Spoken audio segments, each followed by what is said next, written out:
گنگوئی رحمۃ اللہ علیہ ہمارے اکابرین علماء دیوبند میں ایک بہت بڑے پائے کے ممتاز حیثیت کے عالم دین تھے. ان کو ہمارے اکابرین میں ایک ممتاز حیثیت حاصل تھی. ایک دفعہ ان کے دل میں خیال آیا کہ میں حضرت حاجی امداد اللہ مہاجر رحمۃ اللہ علیہ کے حضرت حاجی صاحب کے صحبت میں جاتا ہوں. تو لہٰذا تھانہ بون آئے، حضرت کے ساتھ ملے، ملاقات ہوئی. تو انہوں نے رات رہنے کا ارادہ کیا. حضرت نے اپنے خادم سے کہا کہ حضرت گنگوئی اگر ادھر رہتے ہیں، میاں رشید احمد پکارتے تھے حضرت کو نا، کتابوں میں لکھا ہے کہ فرمایا میاں رشید احمد صاحب کی چارپائی میرے چارپائی کے ساتھ رکھو، کٹے رکھو.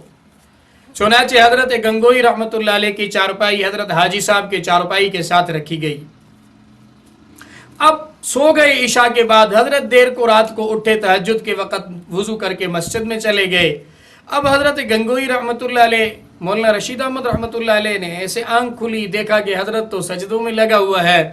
یوں پھر کر کے دیکھا، یوں خانقاہ کو دیکھا کہ سارے وہ مریدین سالکین وہ سارے سجدوں میں، آہوزاری میں، نماز میں، اللہ تعالیٰ کے ذکر میں لگے ہوئے تھے. تو حضرت مولانا رشید احمد رحمہ اللہ نے فرمایا کہ گنگوئی تو بھی تو اٹھنا، سارے اٹھے ہوئے. فرمایا پھر اٹھا، وضو کیا، مسجد میں چلا گیا. اب نماز سے پہلے انہوں نے تلاوت کی، اذکار کیے، نماز پڑھی. نماز کے بعد پھر حضرت حاجی صاحب رحمۃ اللہ علیہ نے فرمایا میاں رشید احمد صاحب اگر ذکر کرنا ہی ہے تو سیکھ کر کے کیوں نہیں کرتے؟ فرمایا کہ ذکر کرنا ہی ہے تو پھر سیکھ کر کیوں نہیں کرتے؟ سیکھ کر کے ذکر کرو اللہ تعالیٰ کا. حضرت گنگوئی رحمۃ اللہ علیہ نے فوراً بیعت کی. حضرت نے بیعت کی اور ہاتھ ملایا اور حضرت نے بیعت کروا دیا. حضرت کو بیعت ہو گئے تو حضرت نے وہیں بیعت کے اثرات ہوتے ہیں.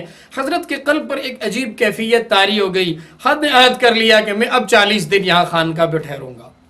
اب حضرت گنگوئی رحمۃ اللہ علیہ خانقاہ پہ ٹھہرنے لگے اور حضرت وہاں خدمت کرنے لگے. خانقاہ میں جس طرح اور سالکین خدمت کرتے تھے اور یہ بھی خدمت کرنے لگے، جھاڑو دینے لگے، اپنے کام میں لگ گئے. 40 دن وہاں رہے، حضرت سے اذکار طے کیے، کیفیات بتاتے رہے اور حالات بتاتے رہے.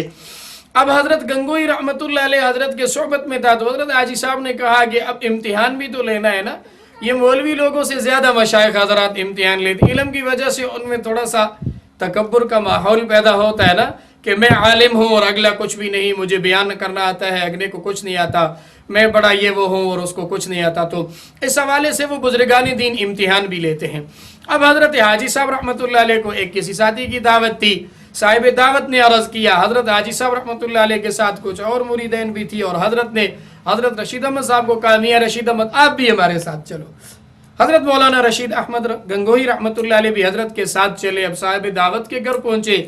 اب چونکہ وقت کے حضرت حاجی صاحب بہت بڑے شیوخ میں سے تھے تو اب حضرت کے لیے جو دعوت کا اہتمام تھا وہ بڑا خوبصورت تھا. تو حضرت کے لیے بڑا لمبا سا دسترخوان لگایا گیا.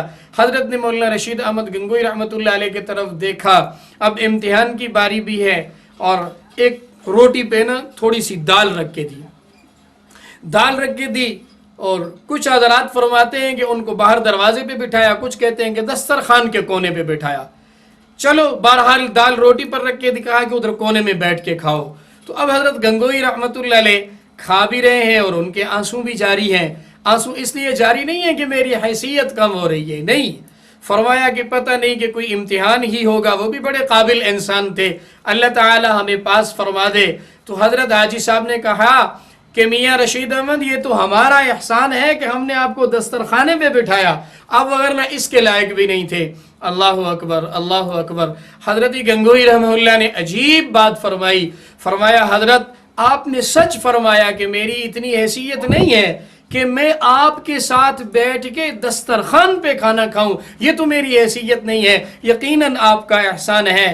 حضرت حاجی صاحب رحمہ اللہ رحمت واسعہ نے جب حضرت میاں رشید احمد گنگوئی رحمت اللہ علیہ سے جب یہ بات سنی تو فرمایا میاں آپ تو امتحان میں پاس نمبر کے ہو گئے، کامیاب ہو گئے. بلا لیا. کچھ کہتے ہیں کہ اپنی دستار اتاری اور حضرت گنگوئی رحمت اللہ علیہ کے سر پہ رکھی، کچھ کہتے ہیں گلے مل کر کے فرمایا بس رشید احمد اب آپ کا کام تو بن گیا ہے، بابا آپ چلے جائیں، اللہ کے مخلوق کی خدمت کریں، اللہ کے مخلوق کو گناہوں سے توبہ کرواتے رہیں اور اللہ کے ذکر